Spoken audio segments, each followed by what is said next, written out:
कुछ कोशिश कर रहे हैं कि दिल्ली में जो कुछ हम कर पा रहे हैं उसमें दो हिस्से हैं। एक तो यह है कि हम कोशिश कर रहे हैं कि शिक्षा की जो खामियां हैं, शिक्षा व्यवस्था की जो खामियां हैं, वो थोड़ा दूर हो सके। और दूसरी बड़ी कोशिश यह है कि शिक्षा के माध्यम से समाज की जो खामियां हैं वो थोड़ा दूर हो सके। हमने दिल्ली में कोशिश की, सारी सरकारें बजट के लिए रोती हैं। अब मैं तो गांव से आता हूं जी, और हम उन परिवारों में से जो गांव से आए, एक छोटे कस्बे में आए, फगौता से निकले तिलखुआ आए, तिलखुआ से निकले दिल्ली पहुंचे। इस यात्रा में सबसे बड़ा योगदान शिक्षा का है। हम आज जितने लोग यहाँ बैठे हैं,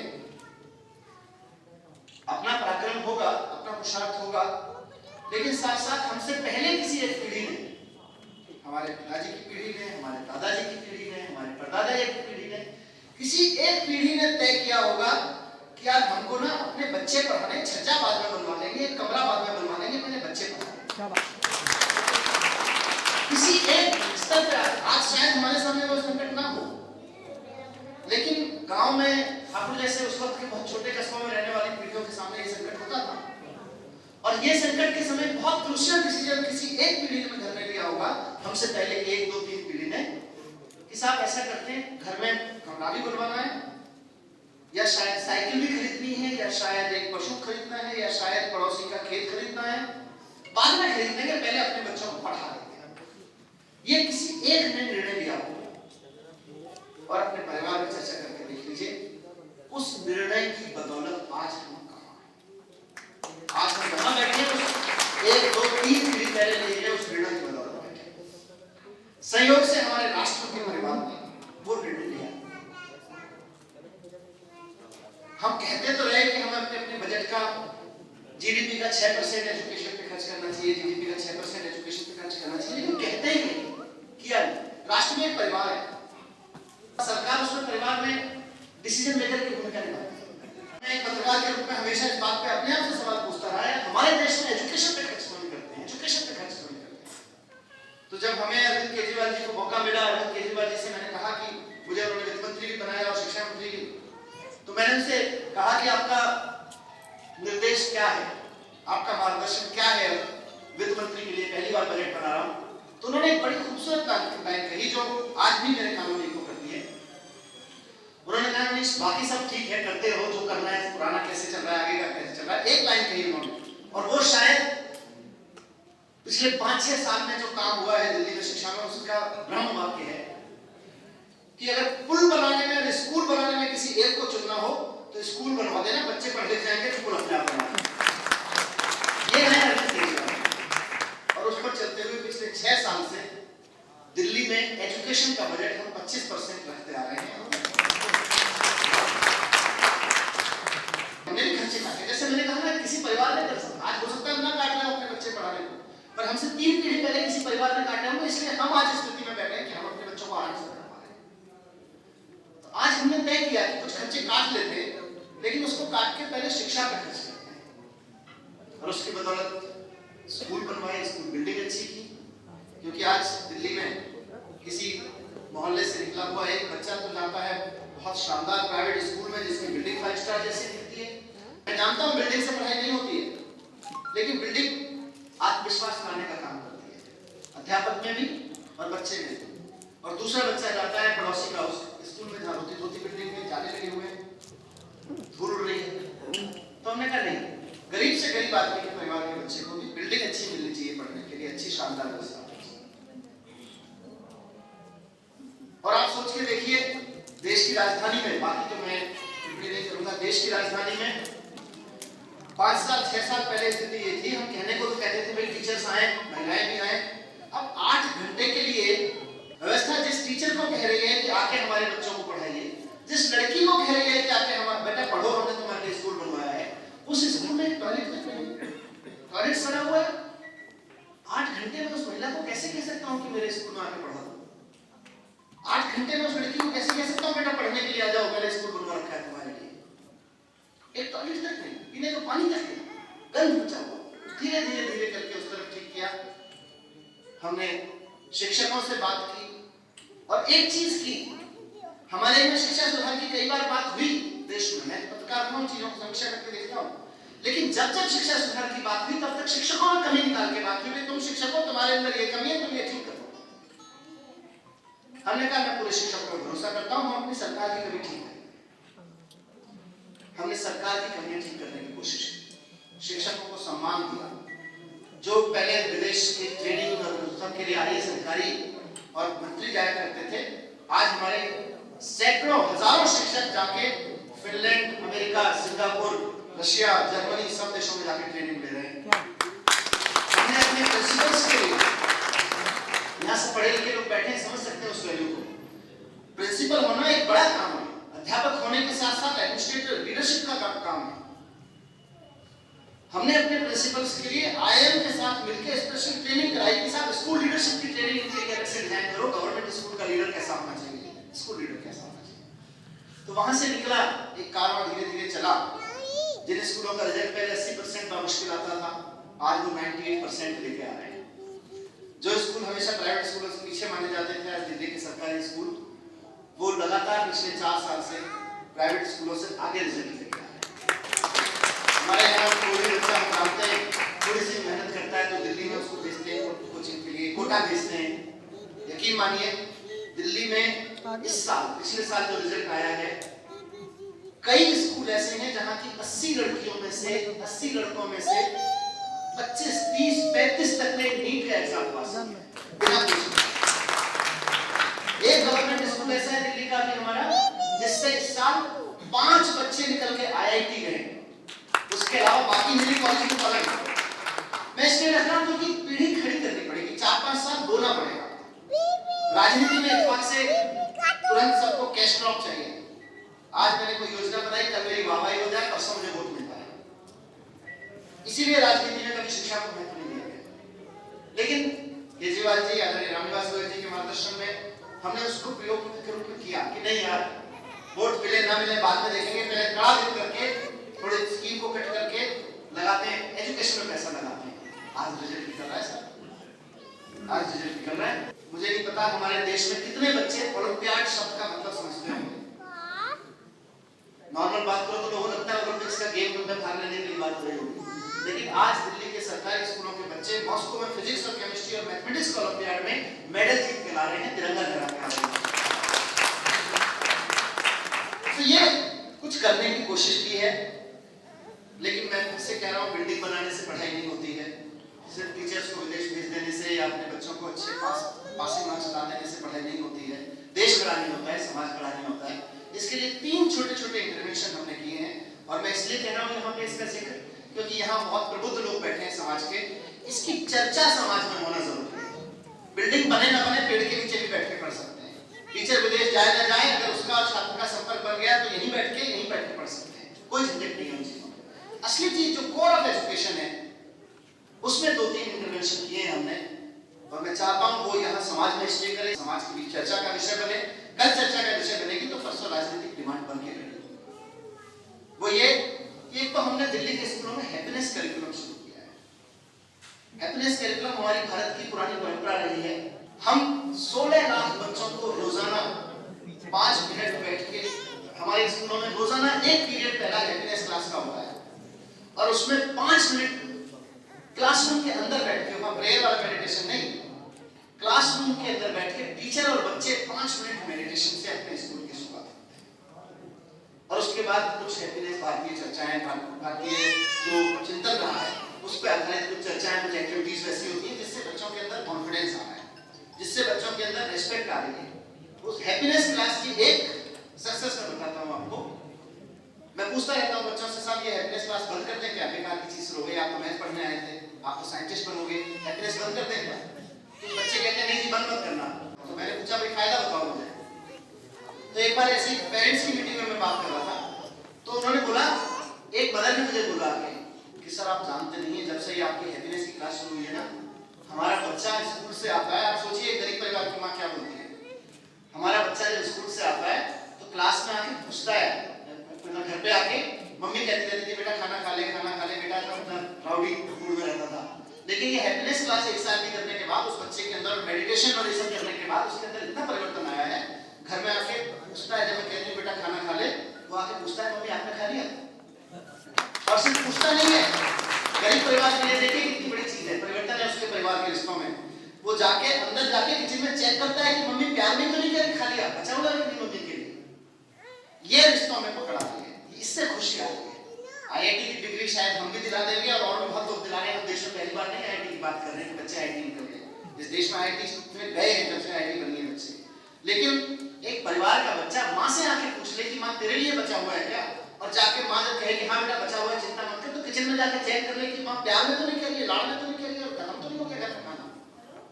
वो रिश्ता मजबूत करना हमारा लक्ष्य है। हैप्पीनेस क्लास इसके लिए हमने शुरू की। हैप्पीनेस तो इसी से आएगी, परिवार से आती है, संबंधों से आती है। दूसरी चीज हमने शुरू की है दिल्ली के स्कूलों में, जिसका मैं चाहता हूं कि समाज में जिक्र हो, एंटरप्रेन्योरशिप माइंडसेट। हमारे देश की सबसे बड़ी प्रॉब्लम यह है साहब कि हम अपने स्कूल और कॉलेजेस में केवल और केवल जॉब सीकर्स पैदा करते हैं। हम केवल और केवल अच्छे आईआईटी में भेज दें बच्चे, आईआईएम में भेज दें, जॉब सीकर्स पैदा कर रहे हैं। हम अपना बच्चा मेहनत करते हैं, लेकिन हमारा सपना क्या है ऐसे बच्चों को लेके कि हम इनको अच्छे से पढ़ा लें, पाल लें और उसके बाद अमेरिका को दान दें। अपने बच्चे पढ़ा हम इसलिए रहे हैं, बड़े इसलिए कर रहे हैं कि अमेरिका यूरोपीय कंपनियों को दान दें। इसलिए हम खुश होते हैं हमारा बच्चा 4 करोड़ में चला गया, हमारा बच्चा 3 करोड़ में चला गया। आप सोचिए, मैं चाहता हूं इस देश में राष्ट्रीय चिंतन शुरू हो इस बात पे कि हम जॉब सीकर्स जब तक पैदा करते रहेंगे हमारे देश की इकोनॉमी आगे नहीं बढ़ेगी। मैं स्कूल में पढ़ता था, कलौदा गांव है, वहां पे मुझे पढ़ाया जाता था 3 तरह के देश होते हैं, विकसित देश, विकासशील देश और अविकसित देश। जब मैं पढ़ता था लगभग 80s में, 86 में मैंने हाई स्कूल किया था, हम भी पढ़ते थे कि साहब 3 तरह के देश होते हैं और भारत अभी विकासशील देश है। तो एक सहज जिज्ञासु बालक के मन में सवाल आता था, यार ये अच्छा है, हम विकसित नहीं है पर विकसित भी नहीं है, ये विकासशील है, ये थोड़ी सांत्वना तो है। तो हम टीचर से पूछते थे, गुरुजी अब ये विकसित कब तक हो जाएंगे? बोले चिंता मत करो, सरकारें लगी हुई है, 10 साल में विकसित हो जाएंगे। साहब इसलिए मैंने यह बताया कि आज मेरा बच्चा स्कूल में पढ़ रहा है और आज क्या पढ़ा रहे थे, भारत अभी भी कहाँ है? विकासशील देश। और भारत अगले, जब मेरे बच्चे के बच्चे भी पढ़ रहे होंगे तब तक भी विकासशील रहेगा अगर हम अपने स्कूलों में जॉब सीकर माइंडसेट पढ़ाना बंद नहीं करेंगे। अगर हम अपने स्कूलों में केवल और केवल नौकरी खोजने वाले लड़के पढ़ाते रहेंगे, लड़कियां पढ़ाते रहेंगे, तो भारत विकसित नहीं हो सकता। सिंपल सा है, रॉकेट साइंस की बात नहीं कर रहा मैं, कोई बहुत बड़े अर्थशास्त्र की बात नहीं कर रहा हूं। आप सिंपल सा सोच लीजिए ना, हम एक लड़के को पढ़ाते हैं, यहाँ से अच्छा कॉलेज देख के दिल्ली में भेज देते हैं आईआईटी में, उसके बाद आईआईएम में चला जाता है, उसके बाद जाके गूगल में नौकरी करता है। अब साहब हमारे हिस्से में क्या आया, देश के हिस्से में 4 करोड़ रुपए की तनख्वाह, हम सेलिब्रेट करते हैं। लेकिन आप ये तो सोचो कि गूगल जिस देश ने बनाई है उस देश के हिस्से में क्या आ रहा है। वो 4000 करोड़ का जो व्यापार कर रहा है उसकी सारी इकोनॉमी तो उसके हिस्से में आ रही है। मैं 4 करोड़ पे खुश हो रहा हूं। कैसे हमारी इकोनॉमी बढ़ सकती है? अगर हमने अपने स्कूलों में जॉब प्रोवाइडर्स पैदा करने शुरू नहीं किए तो ना तो हम बेरोजगारी की समस्या का समाधान कर सकते हैं और ना हम इकोनॉमी को आगे बढ़ा सकते हैं। एकमात्र राजमार्ग है कि हम अपने स्कूल में, और ये हमने शुरू किया वहां पे दिल्ली गवर्नमेंट स्कूलों में, 9वीं 10वीं 11वीं 12वीं का रोजाना फर्स्ट पीरियड हमारा होता है बच्चे के अंदर से डर निकालने का पीरियड। हम बोल रहे हैं उसको एंटरप्रेन्योरशिप माइंडसेट। बच्चे के अंदर क्रिएटिविटी लाना, उसके अंदर हिम्मत पैदा करना, उसके अंदर क्रिटिकल थिंकिंग पैदा करना उस चीज को लेके, और उससे हम उसके बिजनेसमैन से संवाद कराते हैं, उसको हम उसकी कहानियां सुनाते हैं, लोगों की प्रेरक कहानियां। उसमें हम उससे 1000 रुपए देते हैं 11वीं 12वीं में कि साहब ये लो, हमने तुमको दिए, जाके बिजनेस करो, चाहे पड़ोस की दुकान से पेन खरीद के रास्ते में खड़े होकर बेचो, भुट्टा बेचो, कुछ भी करो, 4 लड़के मिलकर कॉफी की दुकान लगा लो, जो भी करो, लेकिन जाओ 11वीं 12वीं के लड़के के हाथ में 1000 रुपए दे देते हैं, जाके इन्वेस्ट करो मार्केट में, जो फायदा होगा वो तुम्हारा, जो लॉस होगा वो सरकार का। 4 लाख बच्चों को ये पैसा दिया जा रहा है हर साल। इससे बच्चे के अंदर का डर निकलेगा, और वो जब निकलेगा तो सर एक दुकान भी खोलेगा तो जाके 4 लड़कों को नौकरी देगा, एक छोटा सा काम भी करेगा, जॉब सीकर नहीं बनेगा। और मैं इसलिए रख रहा हूं क्योंकि मैं आत्मप्रशंसा की बात नहीं कर रहा हूं, मैं इस क्षेत्र से प्यार करता हूँ, इस क्षेत्र की मिट्टी से प्यार करता हूँ। मैं अपने गांव जाता हूँ, लखनऊ आता हूँ, मैं देखता हूँ कि जब तक इस चिंतन को हम नहीं खड़ा करेंगे साहब, चीजें नहीं बदलेंगी। आप नेता का नाम एक्स की जगह बदल के वाई कर लीजिए, पार्टी का नाम एक्स की जगह बदल के वाई कर लीजिए, शहर का नाम एक्स की जगह बदल के वाई कर लीजिए, कुछ नहीं होने वाला है। इस पढ़ाने के पूरे तरीके को बदलना पड़ेगा, पूरी शिक्षा के पैराडाइम को नया बदलना पड़ेगा, तब जाके ये शाखा खड़ा हो सकता है, तब जाके तब जाके मैं गौरवान्वित महसूस करता हूं जब मैं दुनिया की टोपोग्राफी को देखता हूं। दुनिया का सबसे बड़ा फर्टाइल प्लेन इरिगेटेड लैंड है जो भारत का ये वाला हिस्सा है। दुनिया का सबसे बड़ा फर्टाइल है, इरिगेटेड है और प्लेन है। तीन क्वालिटी है इसमें, प्लेन है, फर्टाइल है, इरिगेटेड है। खूब पानी गंगा यमुना के बीच में। लेकिन हम कर क्या रहे हैं? इतने क्षेत्र पे अगर थोड़ा सा भी एंटरप्रेन्योर माइंडसेट हमारे पीढ़ी में आ गया होता तो इस देश को इस देश की इकोनॉमी का प्लेटफॉर्म बना देते हैं। पश्चिमी उत्तर प्रदेश में वो ताकत है कि इस देश की इकोनॉमी का भूभाग बन सकता है, मध्य बिंदु बन सकता है। लेकिन कुल मिला के क्या करें? कुल मिला के स्कूल कॉलेजों से लड़के निकाल के नौकरियां करने दिल्ली भेज रहे हैं या कहीं और चले जा रहे हैं और 20-25-50 हजार की नौकरियां करके आ रहे हैं। मैं चाहता हूं कि इस दर्शन मैं चाहता हूं कि इस पे बात सुनो। मैं ये नहीं कह रहा कि एक दिन में हो जाएगा।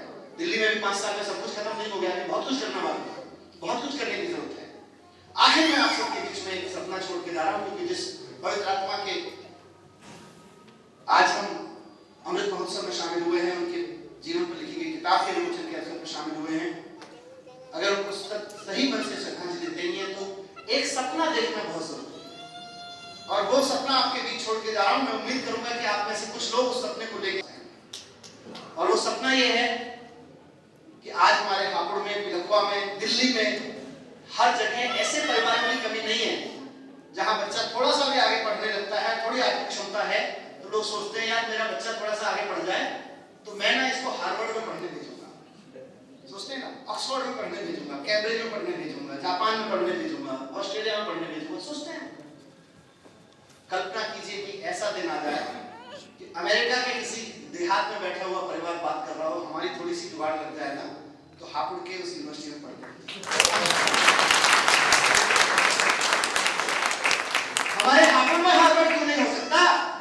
अगर बॉस्टन में हो सकता है तो क्यों नहीं हो सकता? हमारे शिक्षकों की योग्यता में कमी है? क्या कमी है? एक से एक धुरंधर शिक्षक हैं। आज हार्वर्ड का डीन इंडिया का आदमी है। हम हार्वर्ड जैसी संस्थाएं हापुड़ में क्यों? मतलब हापुड़ और हार्वर्ड को कन्वर्ट कर देना। बॉस्टन में बैठ के कोई परिवार सोचे या जुगाड़ लग जाए तो हापुड़ में भेजना है। हम हापुड़ में बैठ के बॉस्टन भेजने हैं अपने बच्चों को, MIT भेजना चाहते हैं, चाहते हैं कैनेडी स्कूल चला जाए। हम क्यों नहीं सकते? पर ये सच तब होगा जब हम सपना तो देखना शुरू करें। हमने शिक्षा को लेकर सपने नहीं देखे। तो मैं आज इस पवित्र अवसर पर आप सबसे रिक्वेस्ट करता हूं कि सपना देखिए। सपना देखिए कि हमारे देश के स्कूल और कॉलेजेस की हालत ऐसी हो जाए, इतनी शानदार हो जाए कि जापान, ऑस्ट्रेलिया, यूरोप और अमेरिका के देशों में छोटे-छोटे कस्बों में बैठे हुए लोग ये सोच रहे हों कि हमारे बच्चे को अगर हम अच्छी शिक्षा देना चाहते हैं तो हम भारत की किसी यूनिवर्सिटी में भेजें, हम भारत के स्कूल में भेजें। सपने को सच होने में समय लगेगा और ये भी संभव है कि एक आध पीढ़ी खप जाए इसमें। लेकिन किसी ने सपना देखा था ना जिनकी आज हम बात कर रहे हैं, तब हम यहाँ खड़े हैं ना। गांधी जी ने कोई सपना देखा था ना, नेहरू जी ने, नेताजी ने कोई सपना देखा था ना, तब खड़े हैं। उस पीढ़ी ने सपना देखा था, आज हम आजाद भारत में खड़े हैं। आज की ये पीढ़ी अगर सपना देख गई कि शिक्षित भारत, समर्थ भारत खड़ा करना है तो ये जरूरी है कि हम बैठे हों और हमारी अगली पीढ़ी के बच्चों की जो बहुत खड़ी है ये जरूर उस भारत में बैठी होगी, इसी हॉल में बैठी होगी आज से 50 साल बाद। तो इनके लिए आइए मिलके एक समर्थ राष्ट्र खड़ा करें। और मेरा अपना यकीन है, इस मिट्टी से निकला हूँ, शिक्षक का बेटा हूँ, कि शिक्षा के अलावा कोई राजमार्ग नहीं है। और एक महान शिक्षाविद को इससे बड़ी श्रद्धांजलि कुछ नहीं हो सकती कि हम अपने राष्ट्र के चेतना में, अपने समाज की चेतना में, अपने परिवार में, नुक्कड़ में, हापुड़ के उस चौराहे पे जिस पे देश भर दुनिया की राजनीति की चर्चा होती है, इस पे शिक्षा की चर्चा शुरू हो जाए। हम सब कर सकते हैं। बहुत बहुत धन्यवाद। आपको सम्मान के साथ आपने आमंत्रित किया और इतने ध्यान से मेरी बातों को सुना। बहुत बहुत धन्यवाद।